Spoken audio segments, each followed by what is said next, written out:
سلامونه وخت مو په خیر د دې اونۍ غوره خبرونو ته ښه راغلاست.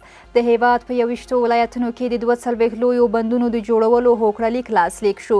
د اوبو د چارو د تنظیم ملي ادارې د معلوماتو له مخې د دغه بندونو په جوړولو 572 میلیونه امریکایي ډالر لګښت راځي. 1203 میلیونه متر مکعب اوبه ذخیره کوي، 15 میګاواټه برېښنا تولیدوي او په سلګونه زره کسان به ترې په مستقیم او غیر مستقیمه توګه ګټه واخلي.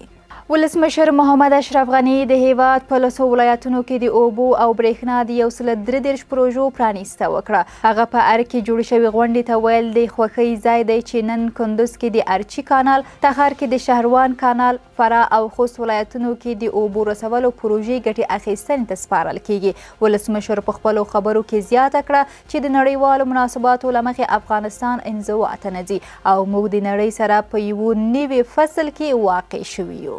په شاه عروس بند کې د اوبو د ذخیره کولو پروسه به ډیر ژر پیل شي. د شاه عروس بند د 53 میلیونو امریکایي ډالرو په ارزښت جوړیږي چې د معلوماتو پر بنسټ هر کال به کابل ولایت شاوخوا 15 میلیونو وګړو ته د څښاک اوبه برابروي.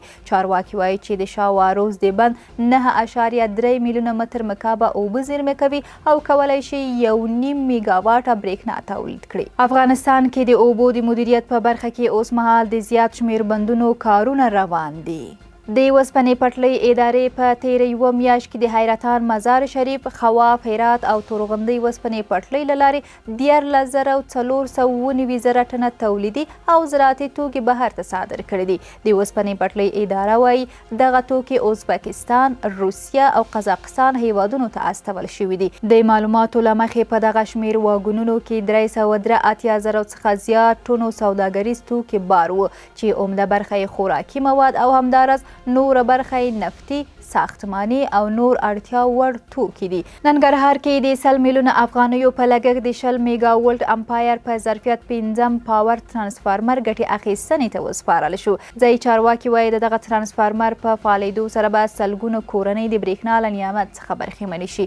د چارواکو په وینا د یاد ترانسفارمر د فعالېدو په موخه 9 میلیونه افغانۍ د معدنونو او صنایع خونې او 18 میلیونه افغانۍ د برېښنا شرکت له لوري ورکړل شوي چې د صنایع خونې مرسته به صنعتکارانو ته د برېښنا د بیلونو کې بیرته حساب شي.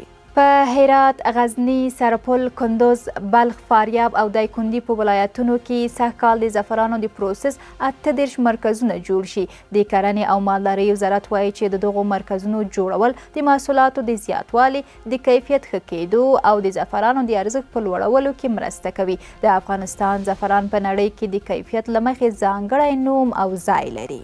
تیر کال په ټول هیواد کې 14,800 ټنه چهارمغز تولید شوي دي. د کرنې او مالدارۍ وزارت وایي چې بدخشان د 4,500 مټریک ټنو په تولید سره په افغانستان کې لومړی، کاپیسا د 2,500 ټنو په تولیدولو سره دویم او پروان د 1,500 ټنو په تولیدولو سره په افغانستان کې د چهارمغزو تر ټولو لوی تولیدونکي ولایتونو څخه دي. دغه ولایت د معلوماتو له مخې بغلان، کابل، نورستان، لغمان او دایکنډي هم د چهارمغزو د تولید د لویو تولیدونکو ولایتونو په ډله کې دي. خوست کې د 150 میلیونه افغانیو په لګښت د اوبو رسولو شبکه پرانیستل شوه. ځایي چارواکي وایي یاده شبکه د افغانستان پراختیایي بودیجې لخوا د 150 میلیونو افغانیو په لګښت بشپړه شوې چې 42 کیلومتره اوږدوالی لري. د 1500 متر مکعب اوبو ذخیره کولو ترڅنګ 3 څاګانې ورسره بیا رغول شوي او شاوخوا 1200 کورنۍ به یې له ګټو برخمنې شي. قدرمنو لیدونکو، دا د دې اونۍ غوره خبرونه چې تاسو ته مو وړاندې کړل. تر بیا ښې چارې.